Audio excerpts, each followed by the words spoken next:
Good afternoon, and welcome to the Selikoff Centers for Occupational Health presentation on the disaster preparedness and essential worker training. My name is Dr. Yelena Globina, and I'm the medical director of the Selikoff Centers for Occupational Health, Staten Island location. I will be co-presenting with my colleague, Michael Gormley, who is a clinical nurse manager at the Selikoff Centers for Occupational Health.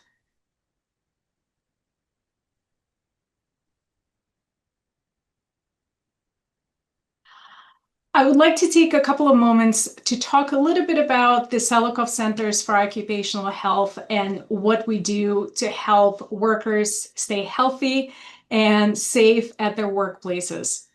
We're part of a New York State Occupational Health Clinic network. These are occupational medicine clinics that evaluate, treat, and focus on preventing work-related injuries and illnesses. We are located at the ICANN School of Medicine at Mount Sinai, and we're part of the Department of Environmental Medicine. As I mentioned, our ultimate goal is keeping workers healthy and their workplaces safe. We diagnose and treat occupational diseases as well as occupational injuries, and we work with a wide range of specialists in the healthcare.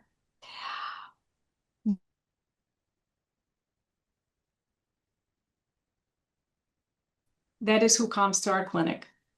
And of course, we partner with unions, employers, community-based organizations to make sure that our doors are open to everyone who needs our help. We're located in Staten Island. Our biggest location is in Manhattan at Mount Sinai. And we also have two other clinics, one in Yonkers and one in Suffern. With this brief introduction, I would like to pass on the mic to my colleague, Michael Gormley.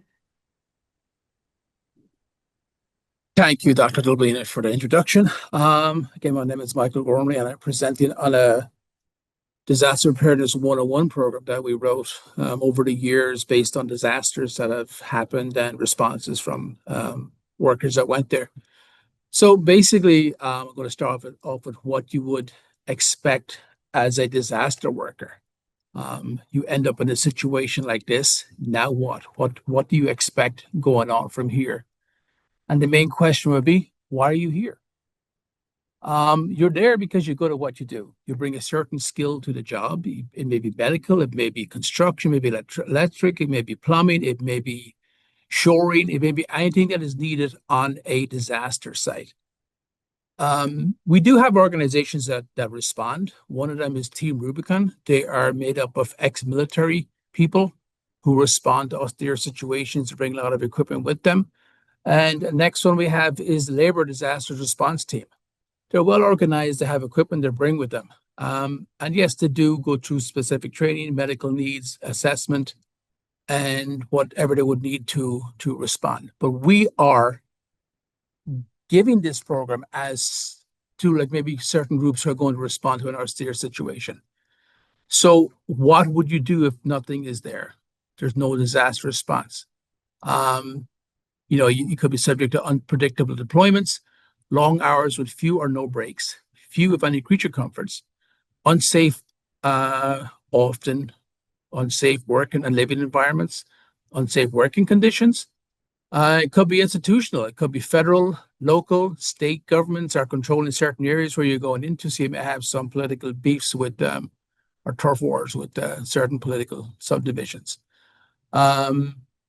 Conflicts, fieldwork versus day job versus family obligations. When we respond to scenes, it could be for a day, it could be for a week, it could be a week on, week off. So we never know where we're going or how we're doing, but we do have to resolve a lot of these issues before we go with our families, what our families expect, what our partners expect before we go out into the field for long deployments. It's physically exhausting and it's emotionally exhausting. And sometimes this is a first-time exposure to death and dying for many people. So now imagine you're out in the field without a clue as to what to expect. So experience and training are the best teachers. this is your normal environment. You're comfortable here, but you find yourself here. Now what?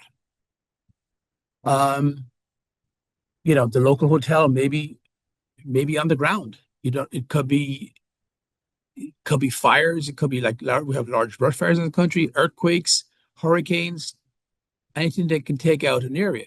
So, forget about staying at a nice hotel.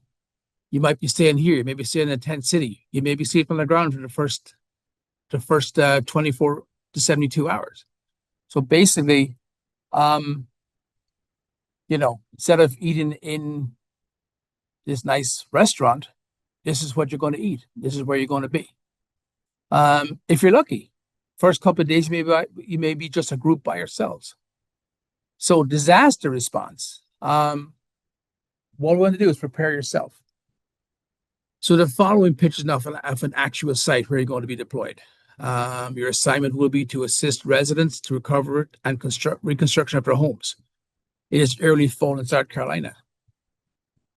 This is what you come up against. You may be taken over from a group that's already there, that's already working on the ground. You may be taking a report from them. But what are the considerations? So normally when we teach this class, we got into the community, we would split them into groups. Split into groups like 5 to 7 volunteers, and we would discuss the following topics. Group 1 will be describing what you need medically on a personal level. Group 2, describe what you will pack for a 2-week deployment. Group 3, describe how your group will fit into the overall disaster response. And Group 4, describe what you will do about food and shelter while on the site. And 5, identify as many hazards as you can and describe how to handle them. This is how we communicate among each other and we prepare for the scene that we're going to. So some of the discussion points may be medical clearances, tests, vaccinations, fitness for response, determination, personal medications. We can't have someone showing up to a response who has an operation plan for a week down the road, or someone who has a medication needed, the medications need to be refrigerated. Not to say that we're not going to tell these people they cannot come, but back home we do need people to ship, pack, communicate with our families, help out back in the ground. Just because you're not taken to a scene does not mean that you're not wanted or that we want you to help. Packing for a 2-week deployment. So we would have sample packing lists, and these would change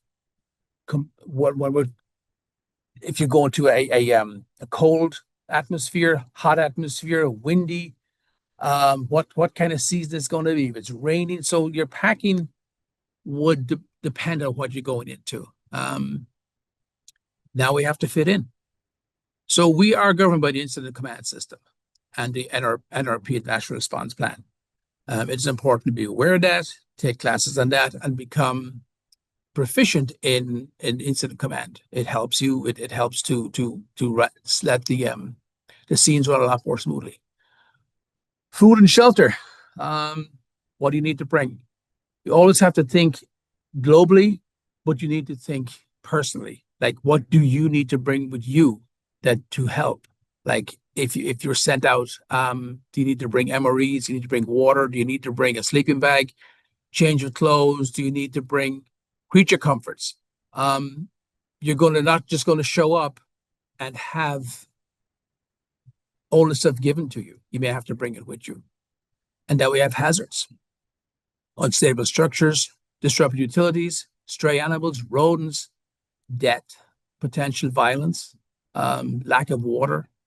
So now we have the physical, chemical, biological, and environmental factors that we have to deal with when we get there. And our knowledge base should be overview of the Incident Command System, disaster worker safety, situational awareness, and personal resilience tactics. So the Incident Command System is a standardized hierarchy structure that allows for a cooperative response by multiple agencies, both within and outside of government, to organize and coordinate response activities without compromising the decision-making authorities of local command. That's a long sentence. ICS ensures that the most pressing needs are met and that the precious resources are used without duplication or waste. So basic in incident command structure, and this applies to everything that we do. We have the incident command. Under that, we have public information officer. We have the safety officer, liaison officer, and then we have the command staff under that, which is these are the command staff. Under that, we have operations section, planning section, logistics section, and finance section. And then we have the general structured general workers that are out there that are being on the field, boots on the ground, basically. So disaster, site safety, and hazard identification. Physical will be rubble and debris. A walking surface will be uneven, broken, gas leaking, down wires. Just because a tornado move does not mean that some of the electrical infrastructure is still not energized. It may be on the ground. Where are you going to get tools and equipment? Electrical again. It could be live. Where are you going to get electricity for your tools? Are you going to work in confined spaces? Are you capable of doing that? Are you trained to go into confined spaces to look for people? Environmental, like we have heat, cold, flooding, lighting, animals, insects, rodents, fire, wind. The biggest thing is be protected from as much as we can and have a knowledge base of what we're going to do and when we get to the scene. Biological, of course, is disease. You have rotting animals, human, food from stores, waterborne illnesses, GI illnesses, respiratory illness, vector-borne illnesses. Getting back to the waterborne illness, we all say like, oh, a stream is running fast, is clear, the water's clear. Not necessarily. Mr. Smith's cow could be dead like 100 feet up the river.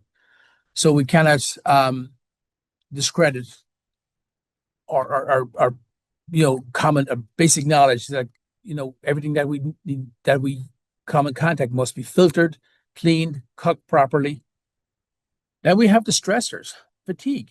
Once you get there, the bottom falls out of your world because for your first time deployment, you walk into a situation where everything is the complete opposite of what you know, what your brain tells you, what you see every day. You get in your car, you drive to work.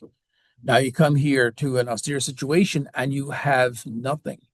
You have a heavy workload. You may be working long shifts. You're working 4 to 6 hours at a time. The sights and sounds that you see during the day are what's going to keep you up at night.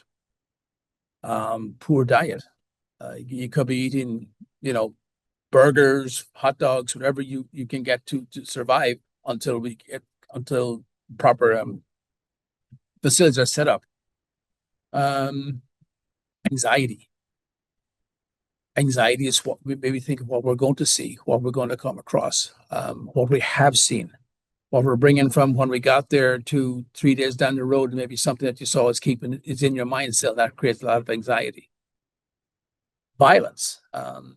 We bring food, we bring medical supplies.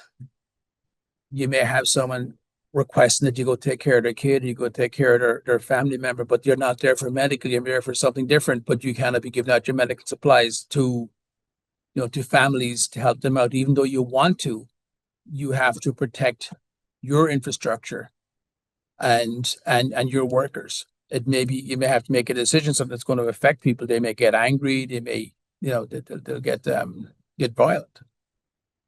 And now we have chemicals, carbon dioxide, carbon monoxide, hydrogen sulfide, asbestos, gas, IDLH atmospheres, due to the gas main leaking, gas stations that have been interrupted. The gas pumps are maybe sometimes flowing gas.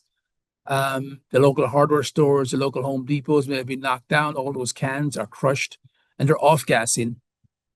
And we don't know what's out there. A lot of these, a lot of these stores have the gallons of gas. You have paints, you have paint thinners, you have all sorts of accelerants out there that create respiratory issues, that create fires, that create a lot of problems on the scene.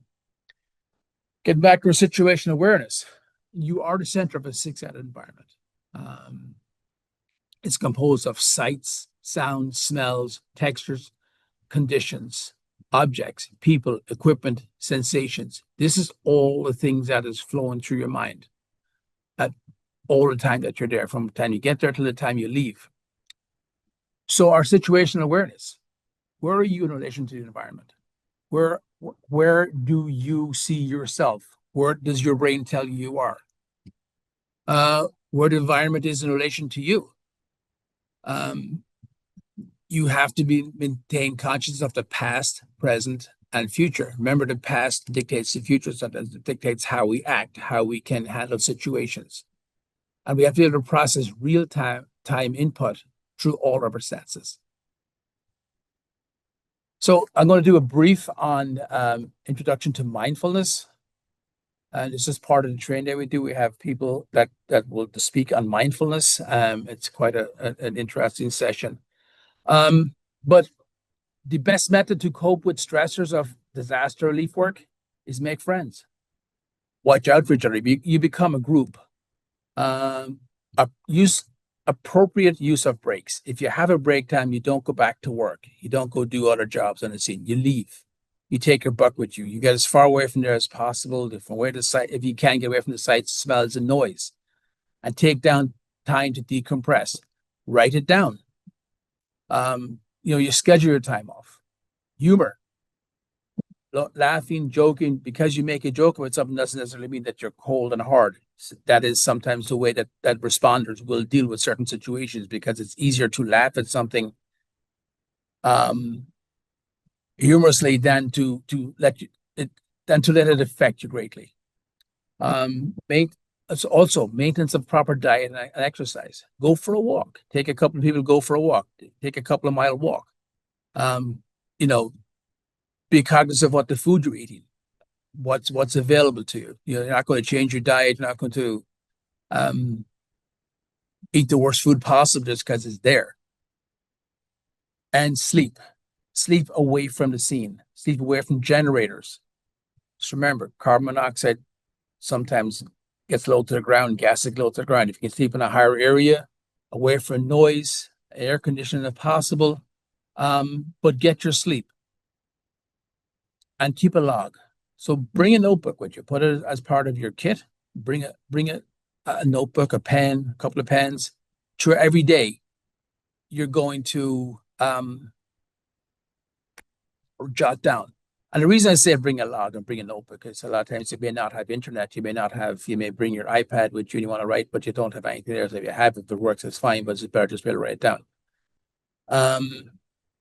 Write a narrative at the end of the assignment. It can be helpful to people coming after you, can help to you to recollect on your debriefing. And you follow through with the demobilization process. When you get back, you go through whatever they dictate that you do. Sometimes you have to go talk to a social worker.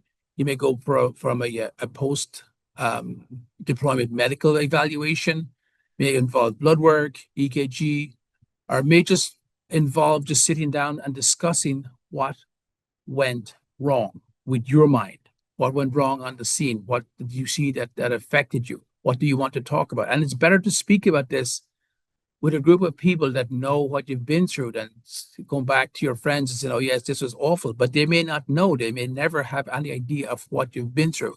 It's better to talk with people who have been there. So inoculation to reality. The sights, the sounds, smells, and impressions of disaster work will form lasting memories. How you handle these memories, as they will sometimes appear later on, is critical. This is how we end up with PTSD. We end up with anxiety. We need to be able to process them through help. Maybe you have to go talk to a social worker, maybe to a counselor. Sometimes it may be a long term, but dealing with this on a real level, rather than keeping it in and going to drinking alcohol or doing drugs, whatever. Speak about it. Imagery. We see stuff in our lives as first responders that nobody ever sees. We have the stench of burning flesh, body parts under rubble, cries of small children next to their pet dog, to their parent, angry residents cursing at you, foul-smelling stagnant water. Like I said, people are angry because you're not doing enough. They can't help. They help as much as they possibly can, but they don't have the resources there, and you have, and they want to know why you're not helping them. So depersonalization and detachment as effective tools to get the job done. Yes, it's true. Your best friend could be someone who's dead, someone who died as a result of this. But for that time, that's not your best friend. That's a person you're trying to help. Or someone who's badly injured. That is the person you're trying to help. It is not your best friend. You're not going to sit down and talk about tomorrow. You're going to take care of what you have to take care of in the time. When you get back to normal, you have to repersonalize and reattach to adjust back to the normal life. So stress inoculation. Mindfulness is of checking your surroundings, looking around, seeing what is there. Breathing. Practice slow breathing. Take the time out. Take a few deep breaths. Look around. Self-care. Talk to yourself. Just remember, you're doing nothing wrong. Unless it's deliberate, you're there to help. Mistakes happen. There's no manual that says that you have to do things in a certain way. So you should never be saying, well, I did this wrong, or why am I doing this? So precognition training are cognitive restructuring techniques, breathing techniques, relaxation techniques, negative thought stopping. There should no, I mean, like I said, unless you do something, deliberately do something wrong, you should not be knocking yourself for this. Image, think, plan, solve, resolve. 5 things that are very, very important. So visualize the procedure, task, or scenario can serve as a practice zone before actually perform the procedure. So with that, if you're building a cabinet, you want to put in a kitchen, you have a mindset of what you want to do. And you can look at it from that perspective. Okay, first I have to prepare the walls. I have to do this, I have to do that, I put the cabinets in, whatever. So you go through what you perceive that you have to do. And that's a plan you're going to work on, you're going to work on it until it's resolved. So from the comfort of your daily routine, this is what you face as you hit the ground on your first deployment. Now what? What happens here on in? The sights, sounds, smells, and impressions of the disaster will form lasting memories. How you handle these memories, as they will sometimes appear later in life, is critical. So let's talk about stress. 2 types. Eustress is good stress. It motivates, it focuses energy. It's short term. It's perceived to be within our coping abilities. It feels exciting and it improves importance. That's what gets the job done. Distress, the bad stress, it invokes the fight or flight response. It disrupts functionality of deed and thought. It takes focus away from the task at hand, and it manifests in psychological or physiological symptoms. So resources for dealing with and coping with stress. External support. That's your teamwork. That's the people who you're with. You will have someone who has something familiar with you in life on the outside that you can sit and talk about, and they can maybe help you, or just talking about your day, talking about what's going on. Maybe it could be something with your family that's home that's bothering you right there, but talk to somebody about it. Psychological resources. Then I go back to mindfulness, visualization, breathing, body awareness. Take the time out to sit down. It's take deep breaths. Look at something nice. Focus on something nice. It could be a bridge in the background that has not been damaged. You focus on the bridge. Look at that. Say, okay, this is the image that I'm seeing right now. This is calm. Slow breathing. Relax your breathing. And body awareness. Feel your feet. Start at your feet. Work your way up to your head, out to your arms. Check every part of your body. This will take some time. This will focus you on something different. And your coping strategies. How you respond to the issue is the issue. If you let the issue govern your life, then it's a huge issue. McKinley, Csikszentmihalyi, flow, the psychology of optimal experience. Very, very renowned author. If you read some of his information, it's actually profound. So what can you expect on a scene? So anxiety, self-doubt. Why didn't I get this training before? How come I don't know what to do? Like, how come I can't help this person? How come this is so bad? How come there's no food? How come there's no water? What's going on? Anger. You may get angry because things are not working to what you thought. You visualize something is not working. The infrastructure is not there. The help is not there. You may feel lonely. You're on a scene. you're working for hours and hours, and you don't connect with the people you're with. You isolate. You stay in a corner, go to sleep, get up, have breakfast, you go back and do the same thing day in, day out. Not good. Um, Helpfulness. Can you help? What can you do on the scene? You are there to be that person to help them out. But you will be conflicted as to what your thoughts are, what is going to dictate your mood. Confliction as to should I have done this, should I have done that, like should I have come here? Sometimes that's a question people ask themselves. Should I have come to this scene? Like, how come I can't? How come this is not working as fast as I want to? How come I cannot get this done? You'll become irritable. Again, part of isolation. So the physiological response is what we talked about. And now psychological, physiological loss of appetite, constipation, diarrhea, restless sleep, increased heart rate, palpitations, aggravation of underlying conditions. If you have high blood pressure, it may go up. Diabetes, cortisol levels bring that up. Neurological disorders, Parkinson's, stress can bring out Parkinson's, can exacerbate it. Don't bring it out, it can exacerbate it. But stress is subjective and unavoidable. So interpretation and perception matter. And that is from Ali J. Crum, PhD. We interpret the world through our personal experiential lens. So what is mindfulness? And how does it apply to disaster workers? So paying attention in a particular way should be on purpose. Pay attention to your surroundings. Pay attention to what is there. Pay attention to what the instructions are. Be in the present moment. Don't work in the past. Don't work in the future. Work in the present. But it should be without judgment. You should not be judging yourself or others.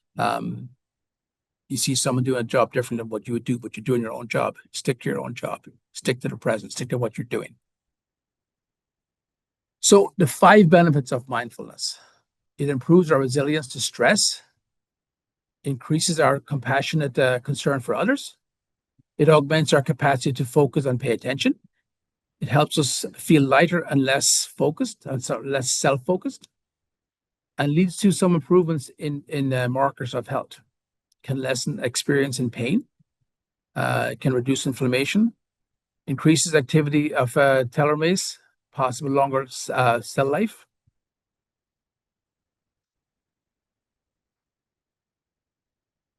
So a practical application in the midst of chaos. You're here. When we get to a scene, if we do not have what we need, our main focus is self-preservation. We start to think, how am I going to eat? How am I going to sleep? Where am I going to go? So scarcity can overtake. Scarcity captures the mind.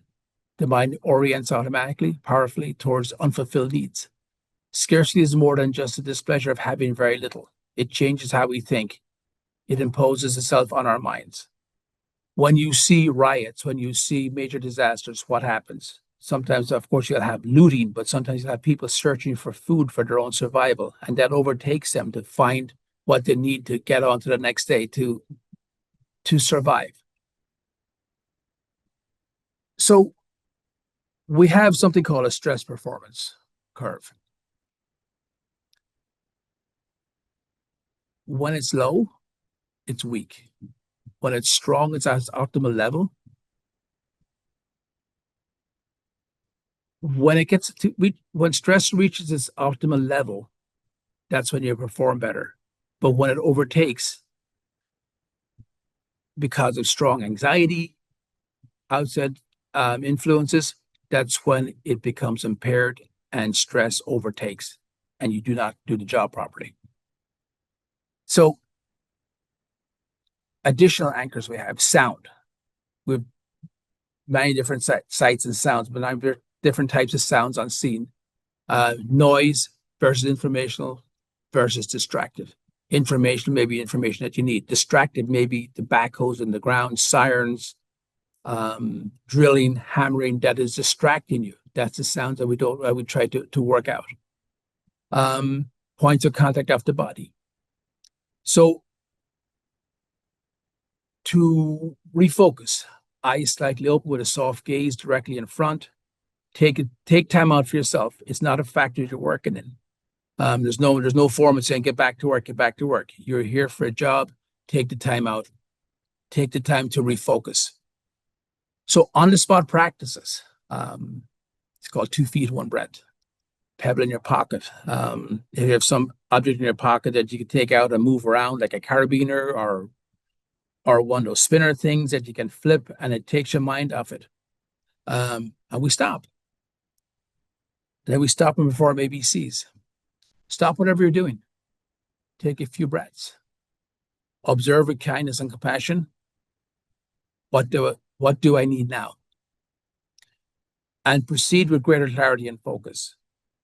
So take the time and observe your surroundings. See what is going on. See what you can help with. See what you can even talk to somebody. It doesn't have to be doing something mechanical. It can be something just sitting talking to somebody who is after lose a family member. You can spend time talking to them. So the ABCs. A is stop for awareness. Using the stop practice to become fully aware of the present moment. What is going on in my body? Where are my thoughts? You're trying to refocus your brain. You're trying to refocus your body. So you can maintain your optimal performance. Stop for beauty, like we discussed earlier. You can look at a bridge, you can look at a building, pause for a moment and notice something beautiful in your surroundings. Use all of your senses to find something and then take it for a breath or two. Okay, I know this is a stressful moment right now, but there is something beautiful about it. What would it be? C is stop for compassion. In the moment of stress or pain, practice stop and open your heart to kindness and compassion. Compassion is natural, caring responses to suffering, big and small, in ourselves and in others. That's from Alicia Goldstein, PhD. So this is actually Thomas Lowe. This is, I believe, in Louisiana, back when he responded down to, he's one of the people that worked on the program with me. So resilience is the capacity to respond to stress in a healthy way, such that goals are achieved at minimal psychological or physiological cost. Resilient individuals bounce back after the challenges while also growing stronger. This is what we need to do for ourselves. We have to bounce back. Most people can, some people cannot. Some people never recover from a major disaster, like say a house burn. Some people never recover from that. They lose everything. They cannot start. They cannot rebuild it. They cannot get their lives back. It happens to healthcare people. It happens to first responders. Something in their life cost them their career. Something that happened that sent them into such a tizzy that they just never, ever bounce back from it. So mindfulness supports resilience. That's a very profound statement. And yes, it does. So it encourages resilience in 4 ways. Sensitivity increases, capacity to self-calm by slowing down habitual reactions. Take your time, think about it, do it. Experience comfortable and uncomfortable emotions and sensations and making conscious choices.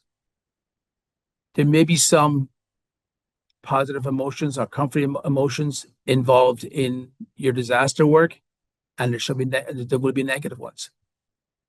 How we categorize those and put them into their categories in our brain is what is going to help us make our conscious choices. And recovering, shifting attention to the present without self-judging or inner commentary. Again, we're there to help. And anytime a first responder goes on scene, they're not part of the problem, they're part of the solution. They're there to help with the recovery, with the care. We should not be judging what we did. We are doing this out of the good of our heart because we're altruistic. So now, after the chaos passes, we have to have some me time, some quiet reflection. The journal that you kept, your everyday journal, read back at it. Say, I started off at this point. I got to this point. Wow, this is an amazing change. Rest, recreation, and refuel. Debrief. Sights, sounds, what you saw. Debrief in a group of your peers so that they can lend some credibility to what you saw. They say, yes, we were here, we saw this, we understand what you're going through. And reset the attitude. If you're back home, you're no longer there, but you have to take the time to relax before you go back to your job. But continue to practice. You learn some great things when you're deploying. Critical thinking, resilience, survival, compassion when you're on a scene. And back at home, take the time to compress. Don't come home on Friday, go to work on Monday. Take a few days off. Unpack and rest. Take a shower, eat a good meal. Check in with your employer. Say, I'm not coming in until Wednesday. Provide an after-action review if requested. That'll come from your notebook. That'll come from the memories that you brought back, that you wrote down, that you can bring back. Follow up with the Select Center for Occupational Health within 48 to 72 hours or sooner if needed. Go through a post-employment evaluation, have a social worker debriefing, and workers' compensation review as needed. Very, very important thing is to after action review and post-employment evaluation. The post-deployment evaluation may involve a full medical. It depends on what your exposures were, respiratory, hearing, EKG, blood work, or just sit and talking to a social worker. These are important things. It will help with your health. It'll help with your future deployments if necessary, if you want to go back again or you don't. There's nothing saying you have to go back ever again. There's no rules saying that you have to go. So next up, we're just going to go through a brief few slides on preparing to deploy. And it's called a plan to survive in an austere environment. So, gathering a bag of stuff around the door is not getting ready to deploy. A purposeful list, geographical areas where you're going to be going to, take your whatever supplies you're going to bring that is appropriate for the area you're going to. So know your point of contact who's at the disaster site. Know who your team leader is. Know who your home-based point of contact is. You're retrained and vetted. So just-in-time medical clearance is part of the program. So if it's part of your program, it should be implemented before you go. And you should be packed and ready to leave within 24 hours. So we have worked on suggestions for go bags. Of course, personal medication, toiletries, hygiene items, first aid kits. Remember, you got to bring some stuff with you. They will not supply it on scene, most likely. Photo ID, emergency cash. Bring cash. Credit cards may not work. At least one complete change of clothes.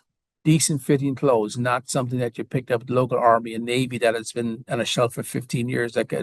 You want to be comfortable with what you do. Comfortable shoes, comfortable pants. A hat, coat, rain gear, umbrella if necessary. Work gloves, personal shelter, bedroll, a flashlight and fresh batteries, or it's headlamps or LED lamps, spare glasses, contact lens solution, etc.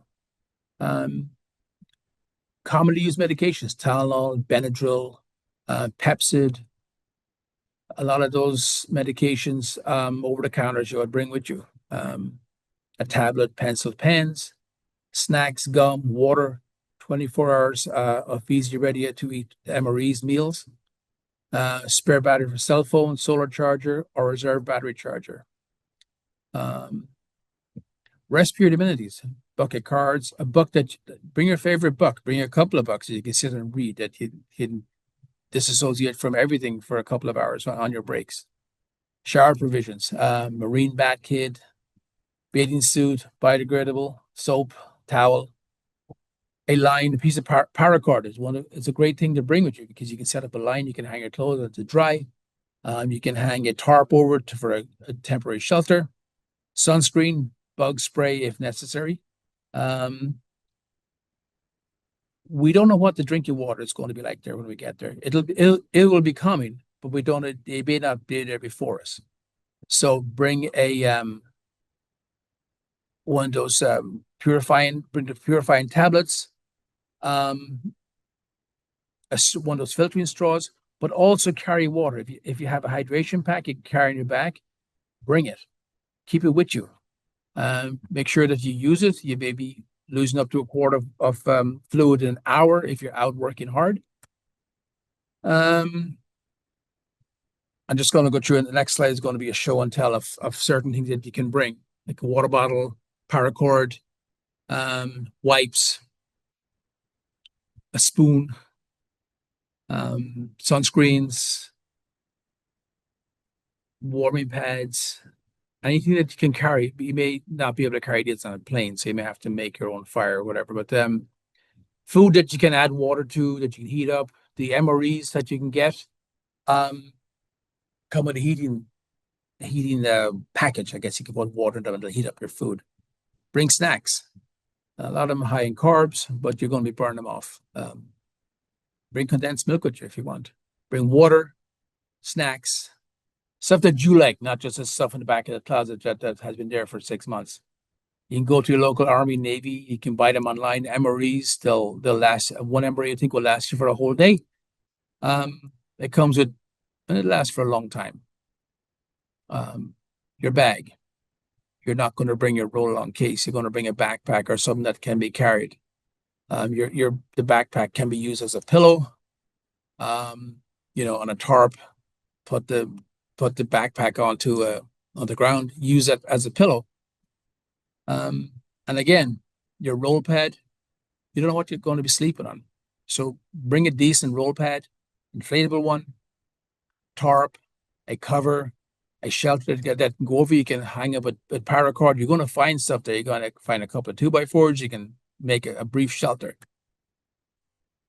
And now we're going to go on to PPA. Respirators.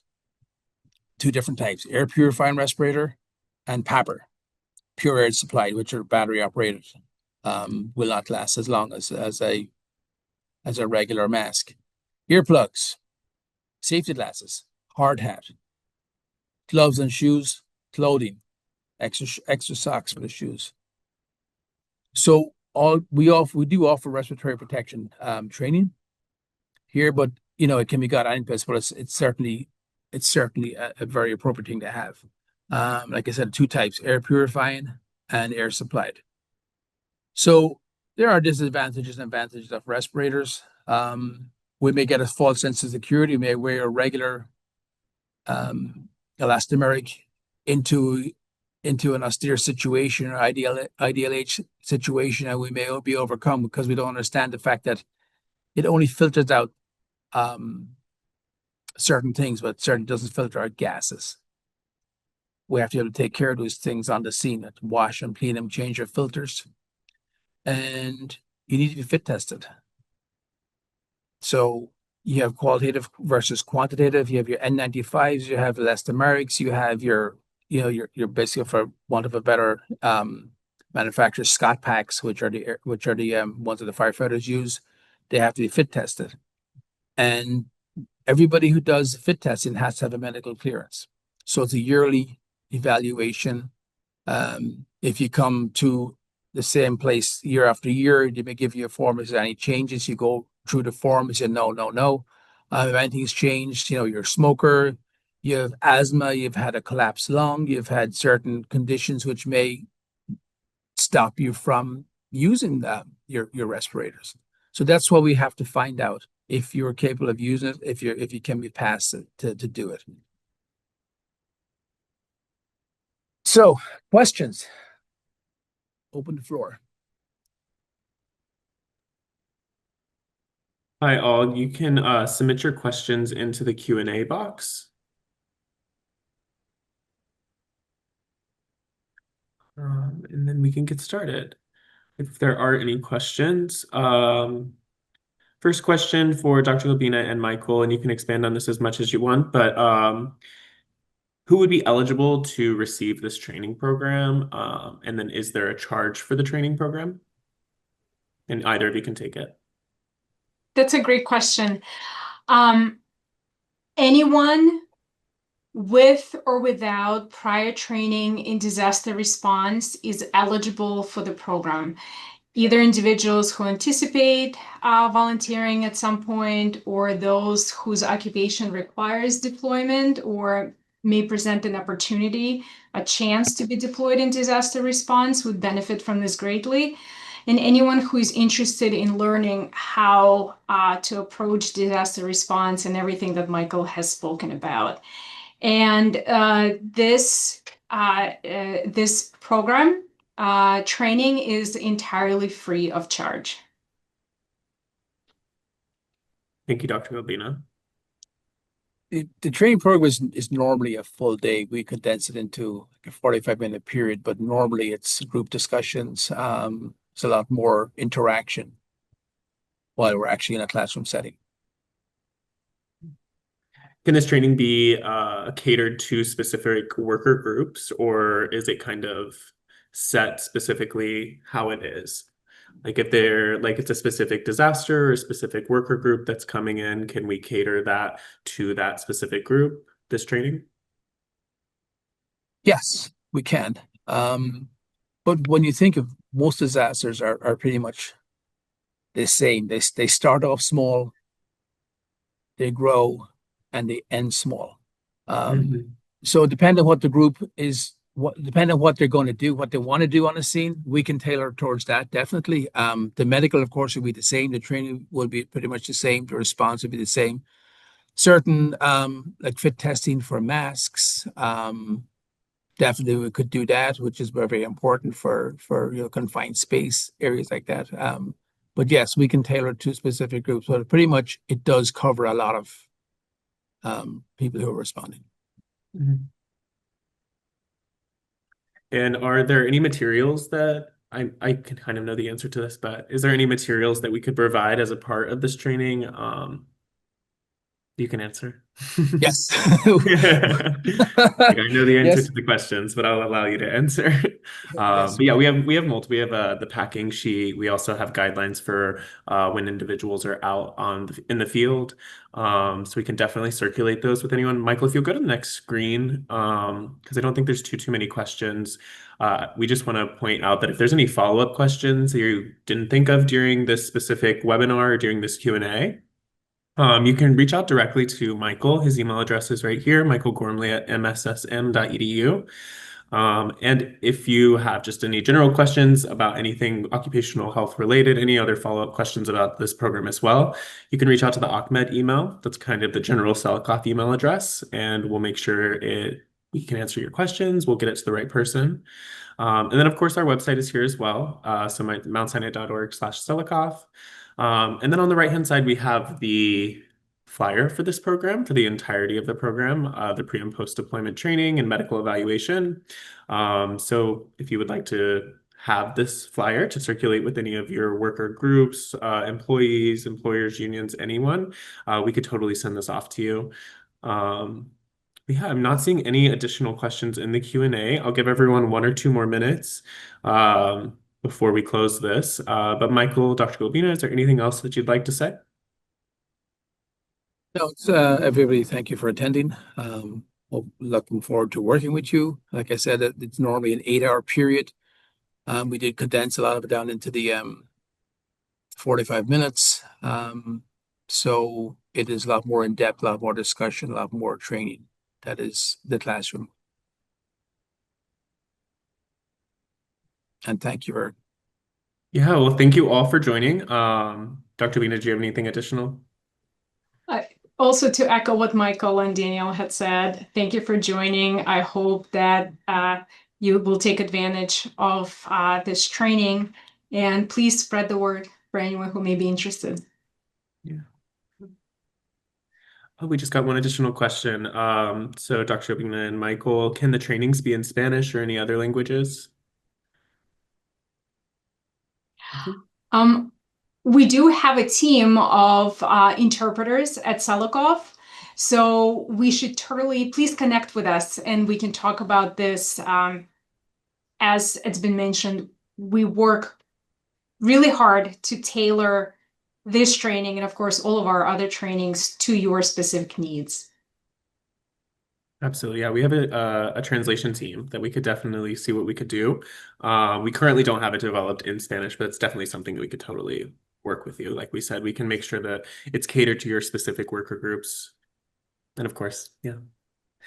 All right. Any other questions? I don't want to end too early, but if there's not any questions, I don't want to hold everyone here. All right. And again, if you think of a question after this, just shoot us an email. We'll definitely get back to you and get you all the information that you need. I want to thank everyone for joining. This is a really great presentation, Michael. I appreciate it. And yeah, we'll see you all at our next online webinar.